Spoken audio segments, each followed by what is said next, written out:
Now if you'll only attend, Kitty, and not talk so much, I'll tell you all my ideas about Looking-Glass House. First, there's the room you can see through the glass. That's just the same as our drawing room, only the things go the other way. I can see all of it when I get upon a chair, all but the bit behind the fireplace. Oh, I do so wish I could see that bit. I want so much to know whether they've a fire in the winter. You never can tell, you know, unless our fire smokes, and then smoke comes up in that room too. But that may be only pretense, just to make it look as if they had a fire. Well then, the books are something like our books, only the words go the wrong way. I know that, because I've held up one of our books to the glass, and then they hold up one in the other room. How would you like to live in the Looking-Glass House, Kitty? I wonder if they'd give you milk in there. Perhaps looking-glass milk isn't good to drink. But oh, Kitty, now we come to the passage. You can just see a little peep of the passage in Looking-Glass House if you leave the door of our drawing room wide open. And it's very like our passage, as far as you can see. Only, you know, it may be quite different on beyond. Kitty, how nice it would be if we could only get through into Looking-Glass House. I'm sure it's got, oh, such beautiful things in it. Let's pretend there's a way of getting through into it somehow, Kitty. Let's pretend the glass has got all soft like gauze so that we can get through. Why, it's turning into a sort of mist now, I declare. It'll be easy enough to get through. She was up on the chimney-piece while she said this, though she hardly knew how she had got there. And certainly the glass was beginning to melt away, just like a bright silvery mist. In another moment Alice was through the glass, and had jumped lightly down into the looking-glass room.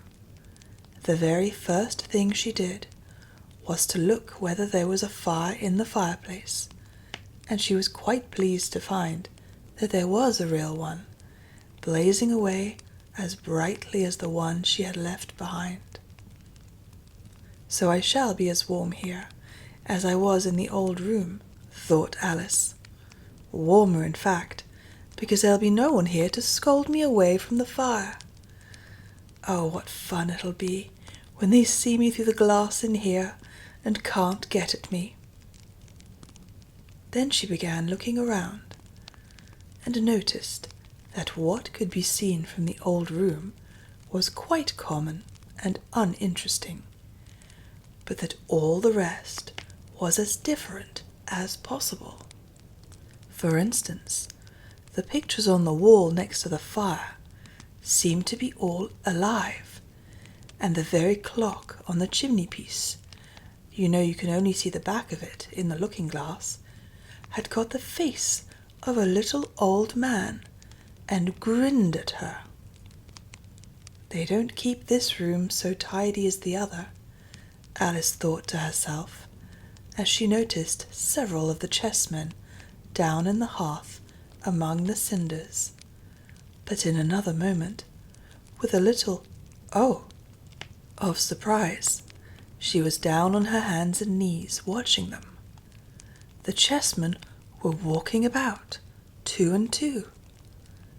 "Here are the Red King and the Red Queen," Alice said, in a whisper for fear of frightening them. "And there are the White King and the White Queen, sitting on the edge of the shovel. And here are 2 castles, walking arm in arm. I don't think they can hear me," she went on, as she put her head closer down. and I'm nearly sure they can't see me. I feel somehow as if I were invisible."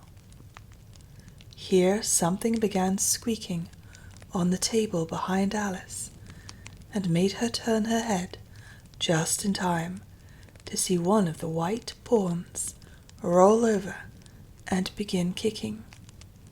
She watched it with great curiosity to see what would happen next.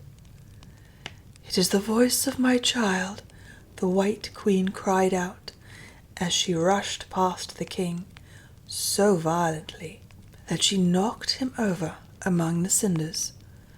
"My precious Lily, my imperial kitten," and she began scrambling wildly up the side of the fender. "Imperial fiddlestick," said the king, rubbing his nose, which had been hurt by the fall. He had a right to be a little annoyed with the queen, for he was covered with ashes from head to foot. Alice was very anxious to be of use, and as the poor little Lily was nearly screaming herself into a fit, she hastily picked up the queen and set her on the table by the side of her noisy little daughter. The queen gasped and sat down. The rapid journey through the air had quite taken away her breath, and for a minute or two she could do nothing but hug the little Lily in silence. As soon as she had recovered her breath a little, she called out to the White King, who was sitting sulkily among the ashes, "Mind the volcano?" "What volcano?" said the king, looking up anxiously into the fire, as if he thought that was the most likely place to find one. "Blew me up," panted the queen, who was still a little out of breath. "Mind you come up the regular way. Don't get blown up."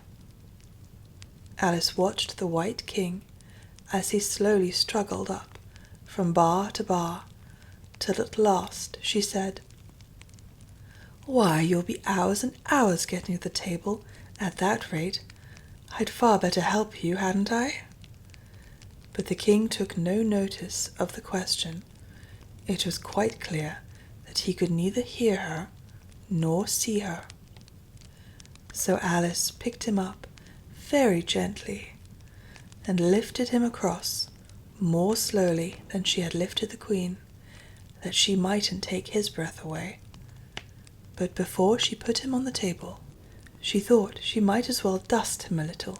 He was so covered with ashes. She said afterwards that she had never seen in all her life such a face as the king made when he found himself held in the air by an invisible hand and being dusted. He was far too much astonished to cry out, but his eyes and his mouth went on getting larger and larger and rounder, till her hand shook so from laughing that she nearly let him drop upon the floor.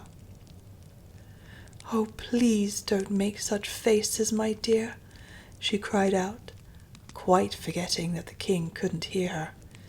"You make me laugh so that I can hardly hold you. And don't keep your mouth so wide open. All the ashes will get into it. There, now I think you're tidy enough," she added, as she smoothed his hair and set him upon the table near the queen. The king immediately fell flat on his back and lay perfectly still, and Alice was a little alarmed at what she had done, and went round the room to see if she could find any water to throw over him. However, she could find nothing but a bottle of ink, and when she got back with it, she found he had recovered, and he and the queen were talking together in a frightened whisper, so low that Alice could hardly hear what they said. The king was saying, "I assure you, my dear, I turned cold to the very ends of my whiskers." To which the Queen replied, "You haven't got any whiskers." The horror of that moment, the King went on, I shall never, never forget.